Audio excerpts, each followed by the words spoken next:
Everybody, welcome back. It's been a while, but we have not forgotten about the podcast. We're back. It's been a while. Took some time off. This is Gross Sports Talk, episode 7, I believe, here. And as we've missed it, we've missed pretty much the whole playoffs here. We gave our predictions at the start, and the predictions I feel like have gone very well as to this point. I'm obviously the Hurricanes and the Stars both down 3-1, as you know. I believe the Hurricanes might have the best chance to come back as they tackle the Panthers tonight in Lenovo Center. As you can see behind us, we are actually live from Lenovo Center. So we sure are. With that being said, Mr. Blake, how you been, man? What's going on? What is going through your head here with this Hurricanes team down 3-1? Well, first and foremost, want to give a congratulations to the guy right here. He has graduated Washington State University. All right. That is what we were doing. We were taking some time off. I was actually visiting there, and he went to Yappin for a few weeks, and now we are back. Now let's talk Carolina Hurricanes hockey. I mean, struggled in the first 2 games. Didn't even look like they were the same team that they've been all year and in the playoffs the past 7 years. But game 3, they started to see flashes of that. They looked good up until the second period. Believe it was 1-1, and then the Panthers scored 4 straight, I believe. Might have been 5. I think it was 5, and I think it was 3 in literally 5 minutes. Yeah. I looked at my phone while I was in Japan, and I just got notification, and I was like, I texted you, I was like, dude, what the hell's going on? And I was like, this can't be real. And then I checked the score, I'm like, Orlov might have had the worst game by a defenseman ever in NHL playoff history. God, dude. But on the bright side, Alexander Nikishin, the Russian sensation, 21 years old, can barely speak English, and he's putting on a show back there. Oh, yeah, great game, guys. Get the next one. Yeah, good game. Yes. But, I mean, he played well all the games. He's a big guy. He's not going to shy away. That scumbag Gadjevich tries to get him to scare away. He goes, what the fuck are you doing? I'm 8 inches taller than you. Yep. But love his game. Only thing I've noticed a little bit, which will come with time, the Hurricanes, one of the only man-on-man defensive teams. So he's just kind of stagnant back there at times. He's got to be moving his feet, which he'll figure out. You can't just figure that out in 2 days. As I was watching an interview, Seth Jones of the Panthers, he also came from Chicago, totally different defensive system, and he to this day still works on the reads and gaps and stuff like that. As if you mess that up and your other D partner's doing something else, trouble will be brewing in these playoffs. Yep, and as trouble has brewed, they have Bobrovsky back there who has been playing pretty much fucking lights out for them, which really hurts to see because the Canes have been not, in this series at least, not firing as many pucks until this last game when they were literally obviously down 3-0. They had to fire everything at the net, and look what happens. Stankoven gets one of the nastiest goals I've seen, like a nice little snipe over this top right shoulder of Bobrovsky. It goes in. That's all you need is a little 1-0 lead. The Canes play so much better with the lead. Like, it's insane. Obviously, you're absolutely right. You got Slavin, who I think is, if not the best defensive player left in the playoffs right now, maybe Thomas Harley as well. But, I mean, Slavin gets I saw this post this morning, and it is insane. So, the Hurricanes obviously losing by a lot in the first 3 games. And I'm talking like 3-4 goals plus. Through these all 4 games, Slavin is a +1 on the ice, no matter he does not. They do not give up goals when he's on the ice. Or maybe it was a +1 to the first 3 games when they lost all 3 games by 4 goals. He was a +1 through all those games, and then obviously he was a +3 because he was on the ice for every fucking goal for the win. So it's dude, his presence is obviously Sean Walker's hurt as well right now, so that's why Chatfield also out. Chatfield, yeah, that's why Morrow's in there, and obviously Nikishin. But I like to see Nikishin in there, dude. We need a physical. I think Nikishin should be in there regardless. Morrow would be one I want to see out. He'll be a very good NHL player, but not right now. Not right now. And we need Nikishin's physical presence, dude. Obviously, Kachuk or someone like a little scum is going to try to come and lay a hit on him. But, dude, as we saw against him and Ovechkin and him and Tom Wilson in the other series, he doesn't give a fuck. He'll stay right there. He'll stand right there and take lean his ass out and just take a little back check on the guy, and the guy will fall, and he'll be standing still, and then he'll lead a nice little backhand saucer pass, Stankov and cutting down the ice, and another goal. Oh, my God. That was abuse, dude. Top cheese, as Trip Tracy would say. Dude, I mean, God, that was such a beautiful goal. That's what we need. The Canes tonight, I believe the goal to them winning, one, Freddie, do what you fucking did last game. Stick in between. Stay to your game. Don't try to get cute. You shut them out last game. You can do it again, all right, especially in front of the home team. And second, the Canes just need to score first. At home, I believe both the first two games, pretty sure the Panthers scored first both times, as well as game 3 on the road, the Panthers scored again first. So what happens then? Canes fall all 3 games. So I think that the Canes score first, they get it done in front of the home crowd. I think that's what it is. I could not agree more. We didn't even go over the script here, and this guy is taking the words out of my mouth. The Hurricanes have to score first tonight. If they do not, if they don't match it within 5 minutes, if they in the event they don't score first, it's over. Just chalk it up, put it in ESPN, game over. Series over. Done. I'm not going to lose hope because I'm a fan through and through. Those Hurricanes, if they get that place going, I mean, maybe the best crowd in the league behind Edmonton. Yeah. But I'm saying if you score first, the lid is going to be off the place. Maurice isn't going to be able to say his shitty quotes in the press conference because he's God, dude, what is wrong with that guy? What the fuck? Beyond me. Dude, he is insane. I mean, if the Hurricanes score first and they somehow get that second goal, that place will be rocking. They have all the momentum. They do. This has been going through my head. If they win this, they have all the momentum. Florida is mentally defeated because, oh, fuck, the Hurricanes figured us out. Whatever. You go into Florida, maybe the worst crowd in the playoffs. Oh, definitely. At least. And I've thought this before the playoffs. If we go to Florida, I'm not worried about the crowd. Yes, they have the matchups, but with the second change, but the Florida crowd is just not loud. It's not concerning for an NHL player. No, not when you go to Carolina, you better bring your fucking stick and you better be ready to go from the time the puck drops at 19:59 and that clock starts ticking. God, I cannot wait to watch this game later today. I might even show up at a bar here by myself. It's going to be electric. In. Sadly, I will be working today. Shout out to our sponsor, XL Sports World. Great time to announce our sponsors. Yes, we will be working there. Another sponsor we have is Buc-ee's. Thank you, Buc-ee's, for everything you've done for us. And Buc-ee. And then we'll shift our way over to the Western Conference Final. The Dallas Stars played one of the most remarkable periods in NHL history in Game 1.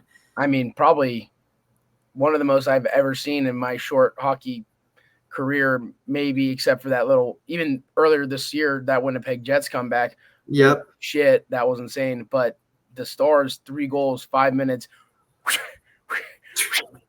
But now, as we say, that series is looking over the hedge and through the woods as we absolutely. I mean, Edmonton, what the fuck? Stuart Skinner, are you on steroids? What is going on?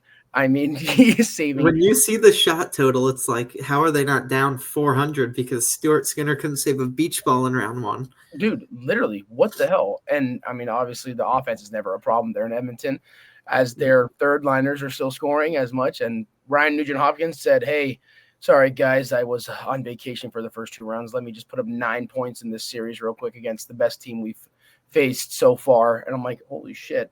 That's absolutely what he did.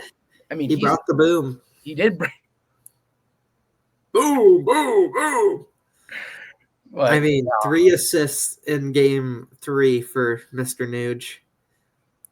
And then maybe the biggest news of the playoffs so far, Zach Hyman is ruled out for the rest of the season. Oh, he's out for the. Did he He is break his out. hand? I don't know. He is out. He had surgery this morning. He is Wow. out. And Wow. I didn't know. as a Canes fan, I've seen Mason Marchment play for the Panthers. He might be one of the biggest biggest scumbags in the league. I Marchman? mean, Oh he yeah. just looks to hurt and tends to enter the whole fucking game. Like, play hockey. He takes penalties, and when he takes penalties, he like cross-checks people in the throat. It's like, dude, you're in the NHL. We're not trying to kill people here. Yeah, and I saw that hit, and it looked like it looked like he just totally like lined him up. I thought it was his shoulder, maybe. Yeah, it could have been like he totally lined him up and like was backing into him, and then all of a sudden just like sticks it out there, and then obviously you saw Hyman instantly like. Is likely out for the playoffs. I mean, dude, there's no way. I mean, hockey players are as tough as nails, but surgery this morning, obviously out for the rest of this series. So probably hoping that Carolina They didn't specify the exact injury. That is a brutal blow, though. They probably won't till the end of the year because that's what NHL teams do. Yeah. Because then if they tell people, as you saw Rupe Hintz, Bouchard first shift slices at his foot. That is exactly why you do not tell what the injury is.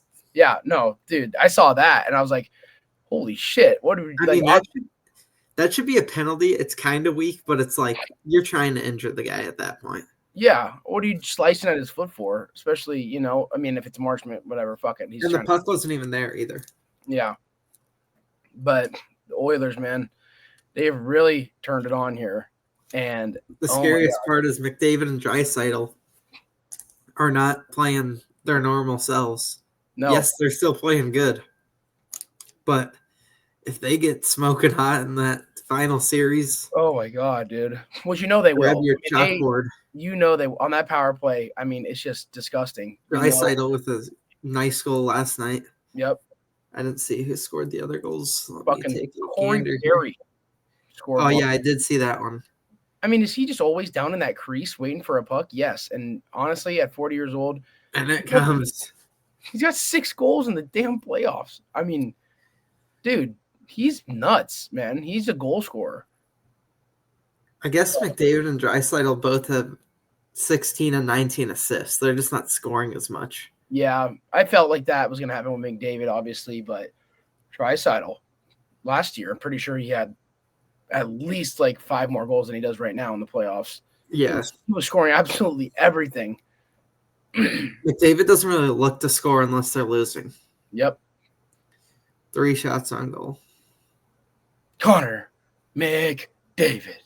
God, that guy can skate though, man. I mean, both of these series, obviously looking at it, 3-1, and both the higher seeds in that sense are down 3-1. Which team, non being biased, do we think have a better chance coming back down 3-1? I obviously not being biased, but there's no fucking way that Dallas comes back 3-1 against Edmonton. I don't see it. Even if some miraculous way they force a Game 7 back in Dallas, I still think that Oilers would get it done on the road. But nonetheless, if the Stars even win tomorrow night and then go back to Edmonton, yep, chalk it up. I mean, it's just over. There's no way they escape Edmonton in 6.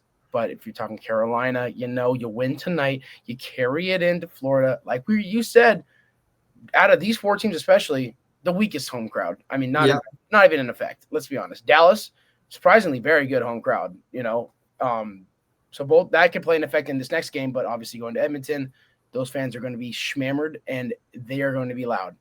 They are going to be loud. Oh, Canada. There might be some people sleeping outside the stadium there, but currently, currently, they're waiting for tomorrow night already. I mean,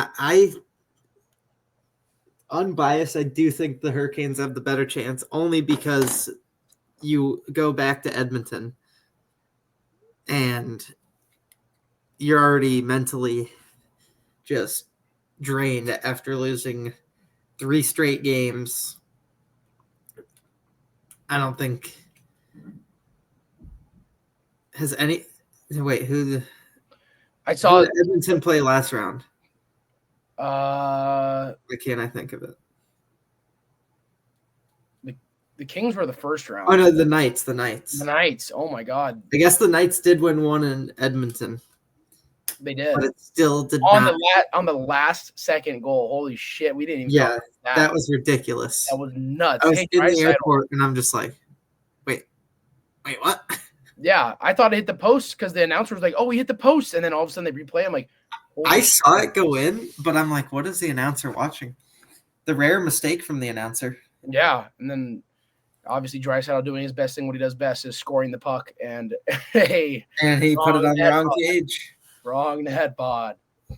I mean, yeah, I think the Canes have the better chance. Very unlikely from both squads because as good as the Panthers and Oilers are, they're not going to lose 4 straight games. Yeah, there's just or no 3 way. straight games, sorry. But yeah, you got to be optimistic as if you're a Stars or Canes fan because it could flip. Just going the other way, reverse sweep for the Canes, or 3 straight from the Stars, and it starts at home. You got to gather momentum. That's what it all is. Exactly, and I think the Stars too. Obviously, with that game 1 comeback, I mean, I can't really say that they can't play with like being down, but besides that, these past 3 games, as soon as they go down, dude, the Oilers have just They do struggle. The Oilers have been chomping, and the Stars have not been scoring these past 3 games.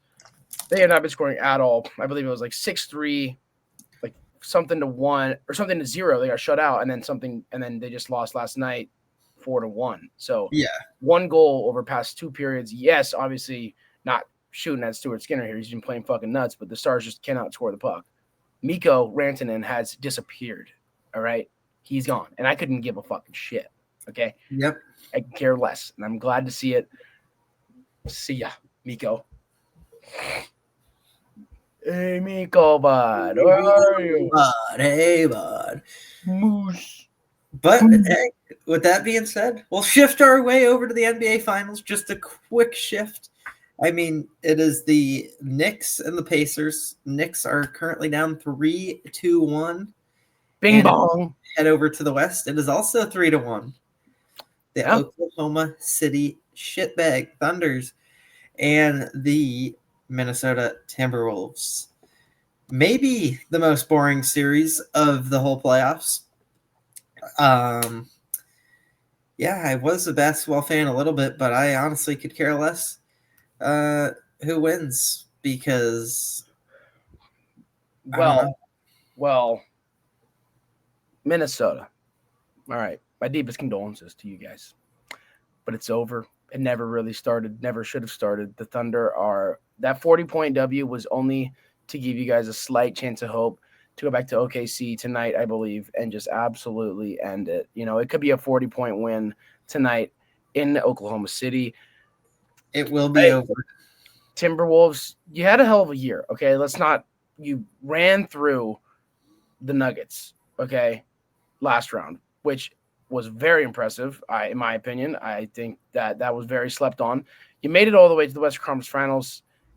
Good job, but the finals were not destined for you. There's just no way. The Thunder, I believe the Thunder are like minus like 350 to win the finals. Like, are they? Yeah, it's insane. And I mean, dude, they've been playing ball. I mean, Shea and Jalen Williams and Chet, they both dropped 20 plus, and then Shea and Jalen Williams both dropped 30 plus last game.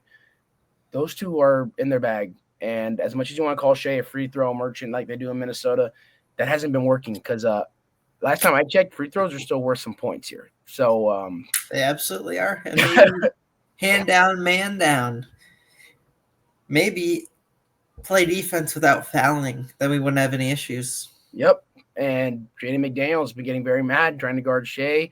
So I'm giving him a push back there a couple games ago. I mean, it's definitely annoying to guard one of those guys who just can create his own shots, create his own space. And it's not even from like 3. His mid-range game is like one of the best. He's going to have the ball all damn game. If the game's on the line, I mean, do we even need to say who's getting the ball? It's going to be Shea. I mean, I agree. Thunder are playing great. I don't see the Knicks or the Pacers beating them. No. The Pacers are playing maybe the most remarkable offense you'll see. I would love to see the Pacers play the But Thunder. there is no shot they defend anywhere close to as well as the Thunder. Yeah. Thunder have the length, the pesky guys, and they can score the rock. Probably, maybe even better than the Pacers. Yep. I mean, they need a bucket. They've got bucket getters on that team. Let's not forget about Lou Dort. Dortimus. Dortimus McGortimus. McGortimus. I mean, going to the Eastern now, the Knicks. I mean, what is going on there in New York? They just there is defense. I mean, obviously New York Knicks. There's no D in that team, but there's not. No, like that defense is unexistent right now. I mean, dude, the Pacers are doing literally anything they want to score the ball. Halliburton's dropping a fucking 33-point, 15 assists, 12 rebound triple double. Like, are we serious? What are we doing there? I don't know if it's Halliburton is just getting that much better or the Knicks are just stupid. Tom Thibodeau, hey, maybe trying out a different type of defense. Yeah.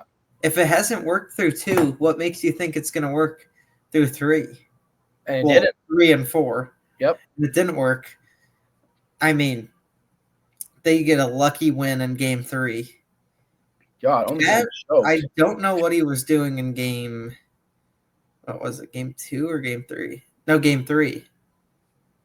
The first 2 quarters, he was just doing nothing. Then the third and fourth, he absolutely went off. Yeah. No, it was only the fourth. He had like 20 in the fourth. It was 20 in the fourth. So why didn't he just do that the whole game? I mean, why isn't he doing that every guard time? Him. Yeah. No one on the Pacers is going to guard him. And it's only, you know what's crazy? If he's aggressive, if he plays like a little bitch, then no. You know what's crazy is he's beating himself on the – they showed a stat on the screen in the last game. He has the most fouls in the playoffs right now, and he had the third most all season in the regular season. And last game in Game 4, he had 2 fouls within 5 minutes of the first quarter. You can't be. He takes the dumbest fouls I've ever seen. They are so dumb. Like the other one was I think it was last night. He grabbed Miles Turner's hand when he was going to set a screen. Yeah, and then you think they're not going to call that when you're pulling him back? It's just I think he's. And then he complains. I think he's just like. Frankly, he looks like out of shape to me. That's what it looks like. He looks like he's tired running up and down the court. That's probably what it is. I think he looks super tired running up and down the court every time. And I'm like, you can just tell, the Pacers make a shot. He grabs the ball. Obviously, he's inbounding it. And he's like just walking towards. I'm like, dude, one, you can't show them that you're tired or else they're going to – because the Pacers, well, both teams actually push the ball extremely well on the fast break. But the Pacers with Halliburton, dude, they push the ball better than any team right now in the finals. Yeah. Like – it's insane. They're ready to go. They get the ball out of the net, and it's already past half court. Yeah, it's insane. But, yeah, I mean. I think both those series are chalked. We'll have a Pacers and Thunder final. Who the hell thought that was going to happen? Dude, I've seen these guys with some ridiculous bets on the Pacers, and I thought they were insane. But thinking about it, Pacers' path to the finals was like – actually, what am I saying? It was a fucking – how did they even think to bet the Pacers? They had to go through Cleveland. And let's not forget, they beat Cleveland 4-1. What? Cleveland was the toughest one. Yeah. Like, what, dude? And then the Celtics. Yeah. The Knicks take down the Celtics. I don't think anyone thought that was going to happen. No, and even with Tatum not getting hurt, I still think that series was over. I still think the Knicks just figured him out. Obviously, let the Celtics shoot 3. If they don't have it that game, it's basically game over. Yeah. Like, that was insane. But shout out to Rick Carlisle. I mean, holy shit, what he is doing with that Pacers team. That's nuts. Great coach. Yeah. Love the guy. I just don't like the Pacers because Halliburton cries about every foul. Yep. Which multiple players in this league, star players, do that. But It's like, dude, just shut up. Or like the picture of Shea like going through and no one's hitting him. He's like, "Hey, have you seen that one?" It's like, dude, no one, like everyone's got their hands down like this just for that reason, and he's literally just screaming for a foul. It's like, okay, I see where like people get mad at Shea for doing that, but then again, it's like, I mean, half the time he does get fouled, but yeah, and I'm pretty sure every player driving through the paint is going, "Hey," just like everyone's doing it. So the fact that he's going to the line, it's like, yes, you can get mad at it, but dude, he's not the only one doing that shit. Yep, I agree. Last but not least, with that being said, we will head over to The MLB. Look at Evan throwing some rocks over here and hitting the ball at the same time. That was quite remarkable. We're talking Mariners baseball. Oh, And man. believe it or not, they are in first place in the AL West. Oh, oh, oh, oh. I think it's really remarkable that they're still in first place, even though ever since that Blue Jays series getting swept by the Jays and then having New York come to town, obviously we're not going to win that series right now. In this part of the year with our pitching, okay, still 1-1, but obviously lost that series. And then we actually go on the road for the little fun 2-game series in San Diego. We always do sweep them there. Take 2 out of 3 against Chicago, but that will be it for the last 5 series as we fall 1-3 in Houston, which hurts. We would have at least like a 4-game lead if we at least won 2 of those, if not 3. But now, for once, they did a 3-game series in San Diego and still brought out the. it was a 3-game series. You're right. It's usually the 2, so I give you credit for remembering that. But wow, the Padres scored 3 runs in 3 games. Logan Evans. Can we talk about Logan Evans for a second? Oh, my God. Because I thought he might have been the worst baseball pitcher ever in his first outing, and then he said, you guys shut your mouth. I'm going to throw this fastball all day and all night. And that's what he's done. That sweeper he has is so nasty. Last night going 8 innings, 4 hits, 1 run against the Nationals, who they were saying, Goldsmith was saying before the game, playing their best baseball. And the Mariners say, hey, how does 8-1 or 9-1 feel, bud? I mean, Cal Raleigh. The better Washington. I mean, yeah, you're damn right there. I mean, hey, we went to the game, as you saw on our post on Instagram. We were in attendance for that. We were in attendance. I'm now back in Lenovo. Same with Evan here. Yep. We are ready for this ball game. Zamboni, they are moving. For some reason, they're not showing it right now, but yep, they are moving. I believe they're frozen a little bit there. Yeah, but they are frozen. Yeah, we'll get back to that. But, I mean, Nationals just struggled to hit the baseball. 4 hits is not going to win you a game. Nope. And the Mariners, I believe, had double-digit hits. Let's see. I think it was like 12 or something like that. Yep. They were hitting the baseball for sure. Cal? And then you give the bullpen a rest for a full day. Oh. Bizzardo is closing out your 9th inning. That's either a very good or a very bad thing. But I was going to say, that's either very good or extremely bad, and we don't give a shit because we do not give a shit about that guy. Yeah. How is he still in the pen? Fucking beats me, dude. It really does. Our pen has been insane this year. Munoz, best closer in baseball. I mean, is it even close? Not really. 0 earned runs allowed. The only run he has gotten off was actually, I was at the game against the Yankees, and it was an error, and it was a terrible error by Dylan Moore at first base. Why is he at first base? I don't know. But, that's not me. That's for old man Dan to figure out. And but with that being said, the Mariners, they were rolling for a bit, and hopefully with the win last night, should be another series win right here at home. Again, they're playing tonight against the Nationals. Kirby is back in the rotation, thank fucking God. But Gilbert and Miller still not in the rotation, and that has been the biggest injuries. Who would have thought? Mariners injuries. Gilbert, probably the Mariners' best pitcher. Yep. Over the past 2 years, you cannot afford for him to go down for a long period of time. But at the same time, with an arm injury, you cannot rush him back out there. Otherwise, he's out for the year. So very smart on the Mariners there. Yep. I think he'll be back within the next month. And then you look at, as you said, Kirby on the mound tonight against Trevor Williams. Trevor Williams, ass. Yep, I was going to say. Hey. Should be able to take care of this one. Tomorrow, a little optimistic. It's going to be Mr. Hancock against Mackenzie Gore, maybe the hottest pitcher over the past 2 starts with, I believe, 9 Ks in each of those. Yeah, he's good. He's really good this year. But, yeah. Figured out his strikeout. I mean. But see, that's the thing is we just can't. And then the Twins march into town. Yeah, there'll be some good series coming up with the Twins. Logan Evans, though, he's stepped it up really. I mean, Hancock, you never know what you're going to get out of him. He's a big pitch-to-contact guy, but he's not like a Kirby or, Gilbert even pitches to contact sometimes. But they're their pitches are way more velocity, way more movement, and I mean, he lost a lot of velo. Yeah. Over like 3 years, which doesn't happen to a young pitcher, which is weird. Yep. But we can't forget about Brian Wu. Let's not forget about the Wu man. Woo! That was we went to a game where Mr. Wu was, or no, I don't believe he was in pitching. I think that was the next game I went to.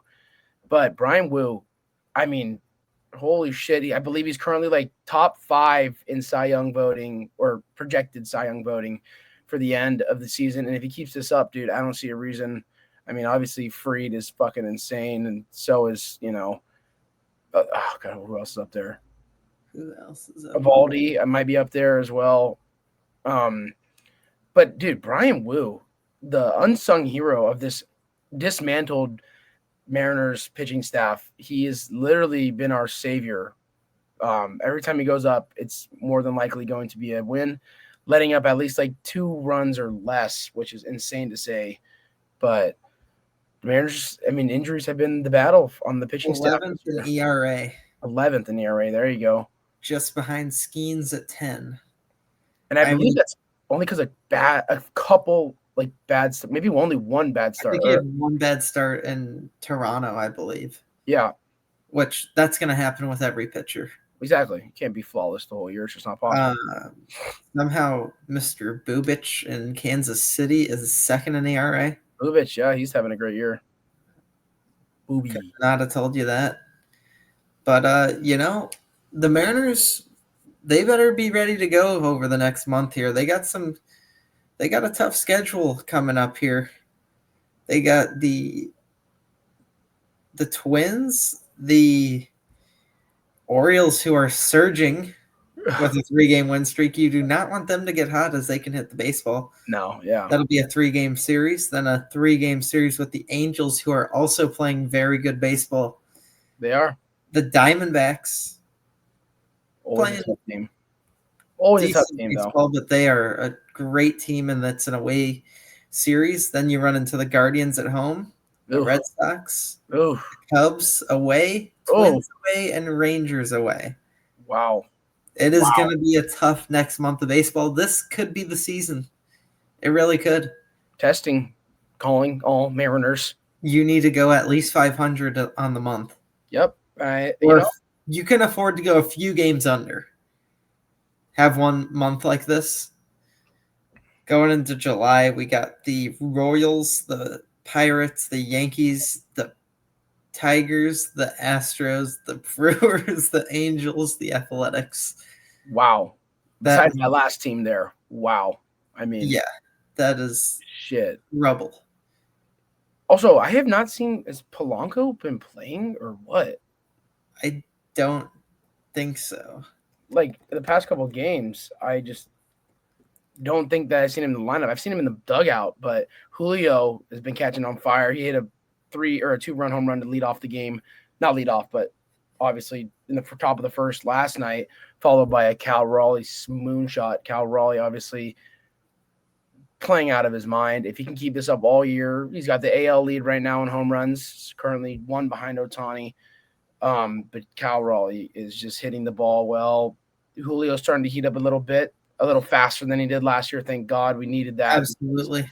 Cal Raleigh, second in the league in homers. Here's a guy that can really elevate the baseball. Dude, he can hit the fucking thing, man. Last night he hit one on a rope and then he hit a moonshot in the first. And I was the biggest thing is he's not chasing. No, yes. Last year he hit one on an 0-2 count last night. Yeah. Both those were bad pitches. How are you going to hang a pitch to one of the best home run hitters in baseball over the past 5 years? Can't be doing that here. But no, keep doing that. Well, yeah. It's against the Mariners. But looking through those last few months, as we're not even halfway through the season, but there's no really easy matchups. I mean, it just gets tougher as the year goes on. Braves, Cardinals, Angels, Royals, Astros, Rockies, Dodgers to close out the year. Wow. Like I don't look at any of those other than the Rockies that it's like, all right, that's an easy series win. It's probably just the Rockies and the A's for our division, and that's Angels it. and the A's. Yeah. Even the Angels, they always give us trouble. They do. They really do. And Mike Trout was taking BP yesterday, running some sprints. That is not a guy you want to see back in the lineup. The Mariner killer. Yep. But that's about it for this podcast. Just wanted to keep everybody updated. We are back. We will be doing weekly podcasts. You can bet on that. You got anything else to add here before we head into Game 5 here in the Lenovo Center? That crowd is going to be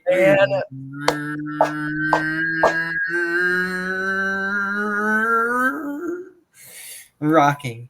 The only question I have is who's going to be the man getting them fired up before Game 5 at home today? Do you have an answer for me, or are we going to have to figure it out? I believe it is Darius Rucker. No way. Rock me, mama, like a wagon wheel. Rock me, mama, any way you feel. Dude, that is awesome.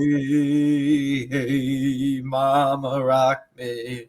But you could count on me standing in my living room with my hand over my heart when that national anthem comes on, and I will be locked in to the absolute game. That's the last thing I will have to say here is I hope everyone, obviously I don't know if this is going to be posted tonight, but you better have tuned in tonight to Game 5 to see the Hurricanes. You better be on your couch or in the game with a towel in your hand. I don't care what fucking towel it is, but you better be ready to go. And a special shout out to Drew Benjamin. Fuck you. Fuck the Panthers. They ain't going to take down this game tonight. You might have been my teammate last season, Drew, but now it's personal. You come into Raleighwood, it is going to be tough. And we'll wrap it up here. We'll be back either later this week or early next week. And I mean, here we go. Thank you. Yeah. Good night, everybody. Go Canes. Come on.